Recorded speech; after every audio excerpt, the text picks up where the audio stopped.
Pengakuan korlap aksi 1812 sungguh bikin mual saking tidak bermutunya, penulis Widodo SP. Di sana ada yang main-main. Kalau masih ada yang main-main, saya gigit sendiri lewat cara saya.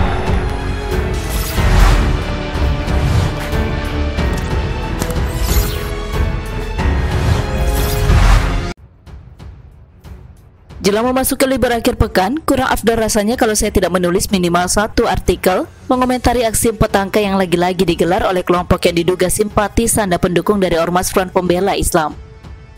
Di mana kita tahu pentolan utamanya sedang berurusan dengan hukum. Maksudnya sementara ditahan untuk keperluan pengusutan lebih lanjut terkait kerumunan di Petamburan beberapa waktu lalu. Merespons soal aksi yang dilakukan pada Jumat tanggal 18/12/2020, Koordinator lapangan aksi 1812 bernama Rijal Kobar berkata bahwa aksi yang mereka lakukan tak ada bedanya dengan pilkada karena tetap dilangsungkan di tengah pandemi COVID-19 yang masih belum terkendali di negeri ini. Apa bedanya aksi sama pilkada? Nggak ada bedanya. Tapi bagi saya aksi dilakukan dengan menjalani protokol COVID-19. Nggak ada kepastian kapan COVID-19 ini selesai. Sementara tuntutan harus disuarakan, repot kalau nggak gitu loh, kata Rizal memberikan keterangan pers di Tanah Abang, Jumat tanggal 18/12/2020. Aksi dilakukan oleh massa simpatisan pemimpin FPI Rizik Syihab yang menyebut diri mereka sebagai Aliansi Nasional Anti Komunis atau ANA NKRI. Mereka menuntut pengungkapan kasus penembakan yang dialami 6 anggota FPI oleh polisi. Mereka juga menuntut pembebasan Rizik Syihab yang kini ditahan polisi terkait kasus kerumunan di Petamburan, Jakarta.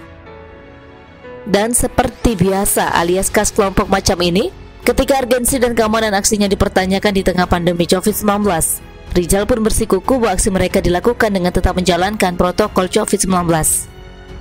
Merespon pengakuan sepihak dari kelompok seperti ini tak usah terlalu banyak berpikir, karena biasanya banyak kelemahannya dan mudah sekali terpatahkan dengan melihat bukti nyata di lapangan.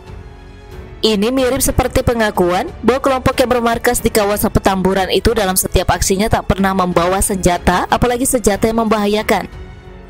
Cuma alibi, tetapi rekam jejaknya mudah sekali menunjukkan adanya kontradiksi dari perkataan mereka. Mungkin sedang halu. Begitu pula dengan pembelaan diri bahwa aksi 1812 kali ini disebut tetap menjalankan protokol kesehatan. Kita bisa membantahnya dengan mudah. Saya melihat jepretan kamera yang mengabadikan aksi 1812 kali ini. Salah satunya seperti gambar pelengkap artikel ini. Saya yakin dari sisi pencegahan adanya kerumunan, mereka sudah dinyatakan melanggar aturan. Bahkan nantinya jika sampai terjadi ledakan kasus positif COVID-19 dari klaster demo 1812 ini, silakan saja masyarakat setempat menyalahkan mereka yang terlibat dalam aksi tersebut. Sudah dibilang suruh menjauhi atau tidak menciptakan kerumunan, lah kok malah nekat. Apa kurang bukti selama ini bahwa kerumunan bisa memicu penyebaran COVID-19 lebih masif, cepat, dan sudah dikendalikan? Terus kalau si Korlap tadi menyebut aksi 1812 tak ada bedanya dengan pilkada yang sama-sama digelar di tengah pandemi, saya cuma mau tanya, kau itu sudah baca dan pelajari penerapan protokol kesehatan selama pilkada serentak 9 Desember 2020 atau belum sih? Udah lihat buktinya di lapangan? Apakah misalnya dalam hal kerumunan saja bisa dibilang sama ramainya dengan aksi tak berguna yang kalian lakukan? Terus kalau mau sebut sama dengan pilkada, sama apanya? Tujuan aksi semacam ini jelas beda dengan pilkada yang jelas-jelas sudah diatur menurut undang-undang yang sah dan secara resmi berlaku di negeri ini. Penundaan pilkada juga sudah jelas akan menimbulkan konsekuensi tertentu yang akan semakin kompleks, sehingga mau tidak mau pilkada harus tetap digelar. Sudahlah, percuma memberi jawaban, ulasan dan sanggahan panjang lebar terhadap aksi 1812 atau aksi 4 angka lainnya yang mungkin akan digelar pada masa mendatang. Cuma agak semprulnya, kok pakai semata nama NKRI untuk nama kelompok aksi yang menyebut diri Aliansi Nasional Anti Komunis NKRI? Ini kelompok anfaedah macam apa lagi? Mending gak usah pakai kata NKRI lah, gak pantas, tahu gak?